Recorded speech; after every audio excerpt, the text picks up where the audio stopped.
सुकन्या सेवा दिल्या नुसता चौथी शिकते माझ्या शाळेचे नाव जिल्हा परिषद प्राथमिक शाळा वरळखोडी आज मी तुम्हाला बदललेले पर्यावरण याविषयी दोन शब्द सांगणार आहे ते शांती चित्तेने ऐकून घ्यावे अशी माझी नम्र विनंती आहे आज मला तुझ्या तरुणीकरांची कविता आठवली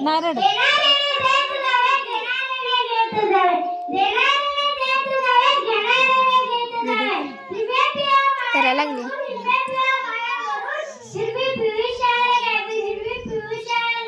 आणि शाळेत अभ्यासाची कविता म्हटलं की शाळेत शिकवलेली कविता पुन्हा शिकायची गरज आहे थोडं काळात अंतर्मुख व्हायची गरज आहे निसर्गाने ज्या वर्षाच्या सुरुवातीपासून पृथ्वीवरील उषा समजणारा मानव जातीचा मनांपेक्षा आव्हान ठेवले आणि मी म्हणणाऱ्या माणसाने तिची खरी जागा दाखवून दिली आहे खरं तर आपल्या आयुष्य म्हणजे पृथ्वीवरील आवश्यक काही नाही तर क्षणभंगुर पण विकासाच्या हव्यात असलेल्या नको त्या गोष्टी मानवाने प्रगती आणि महत्त्वाकांक्षा संपवण्याचा प्रयत्न केला जास्तीत जास्त भूभाग संपादनासाठी जमिनी तलाव मुजवले दळणवळणाचे मार्ग बनवण्यासाठी झाडं जंगल तोडली महामार्ग बनवले तसेच समुद्र लगतीची जागा अतिक्रमण महत्त्वाकांक्षी तोडली नाही मानवाने निसर्ग चक्र मोडले आणि त्याचे वाढलेले परिणाम म्हणजे दुष्काळ पूर आवेपणा पाऊस गारपीट चक्रवात महापूर यासारख्या आजारांचा सामना करावा लागला आहे आणि आपल्या या रंगाला आवडते नाही पुढे आता शिकायला लागेल आपण नुकताच दुष्काळ मात करण्यासाठी वृक्ष लावण केले हे अनेक प्रयत्न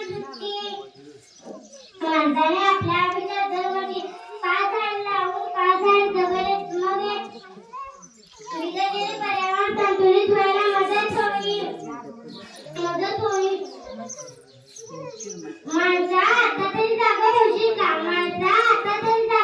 का एक तरी झाड लावशील का तुकारामाच्या अभंगाची वाढली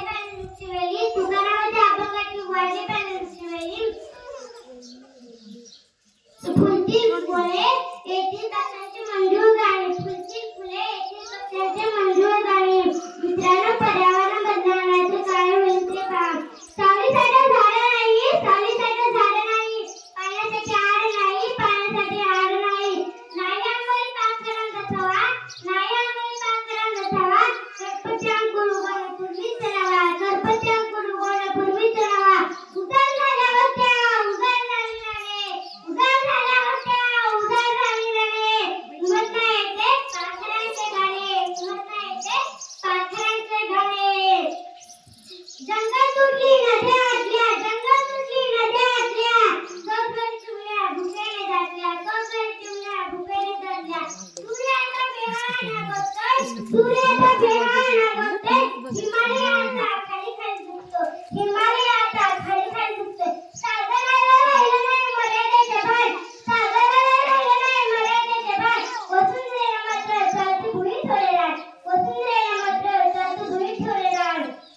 आता नाल्याकडे नुसता फ्लॅटिंग लपून आमच्या नाकातून नुसता वाहनात जातो आम्ही मात्र डोळे हसून आणले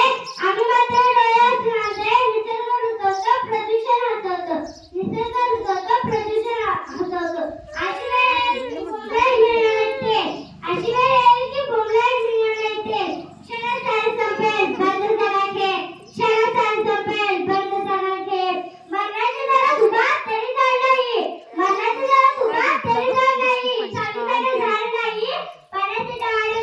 सावलीसाठी झाड नाही पाण्याची डाळ नाही तू करायला धन्यवाद मित्र